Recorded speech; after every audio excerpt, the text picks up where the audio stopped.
I first met Michael while traveling for the Arabian Horse Owners Foundation. When in Florida, I visited Max Culpepper, who owned him at the time. Michael had been trained for pleasure and won consistently in open competition. At 4 years old, Max rode him in the Florida 100-mile endurance ride, which is a particularly grueling event. The deep sand, rocky terrain, extreme heat and humidity proved too much for many of the contenders. Even the most fit lost condition. Michael won that ride with no loss of condition and went on to win the following 2 years as well, to retire the Challenge Trophy. The replacement was named the Michael Trophy. At the time of my visit, Michael was training with famed Western trainer and championship competitor Monty Foreman at his facility nearby. Monty was also teaching Max how to ride him. I was offered to ride, and there began my love affair with Michael. This was the most agile, responsive, fast, athletic body I had ever put my legs around. I was doing figure eights, rollbacks, gallops, and stops with my legs, shifting of weight in the saddle, and in tension, but very little rein.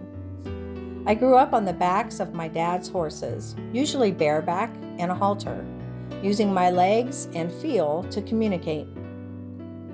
Despite their size, horses are very sensitive and respond to leg and body movement. Michael had that squared. He was also an independent spirit. Monty told me that you don't tell Michael to do something, you ask him. We got along great.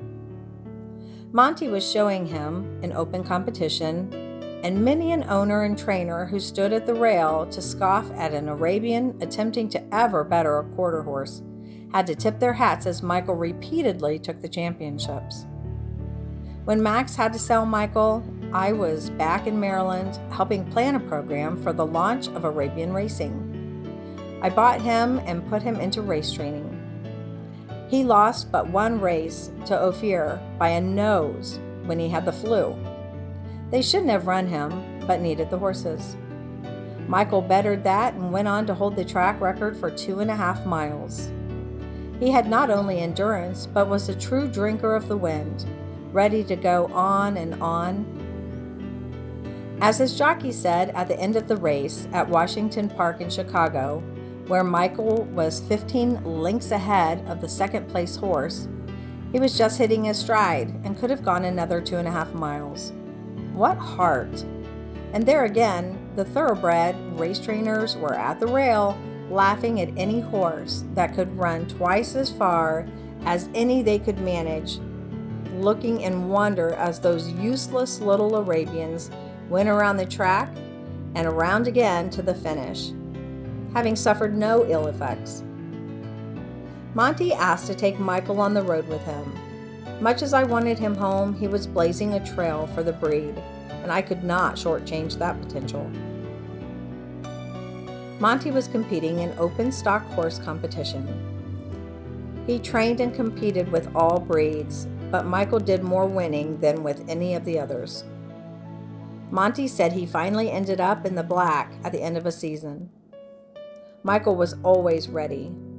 Monty put on training clinics across the country, using Michael to show students his techniques and their application as they progressed.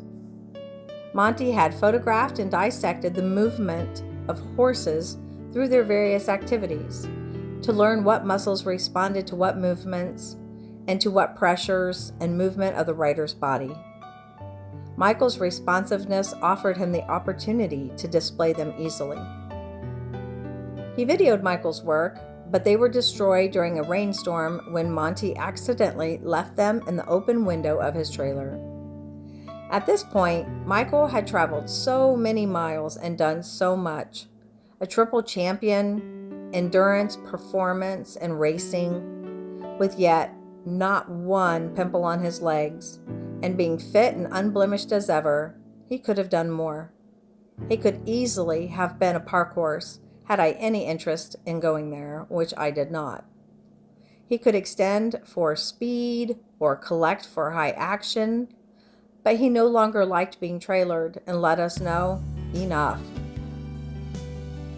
I wanted him home to enjoy his days on green grass, a paddock and barn of his own, and some mares to breed. I rode him through the beautiful park my husband and I developed in the back country of Greenwich, Connecticut, and looked out at him from my office window overlooking his paddock. I'm not sure how much work I did not get done, constantly fascinated watching him, the ease and freedom of the way he moved, his whole body like one smooth, flowing part. And honestly, his mind seemed on some higher level. Thinking back, I could have used him more had I not been so deep in the program I already had in place. Perhaps he would have produced a line of athletes of his own. Yet, more often, these are one-of-a-kind happenings that stand alone on the pages of history. There is no other Michael.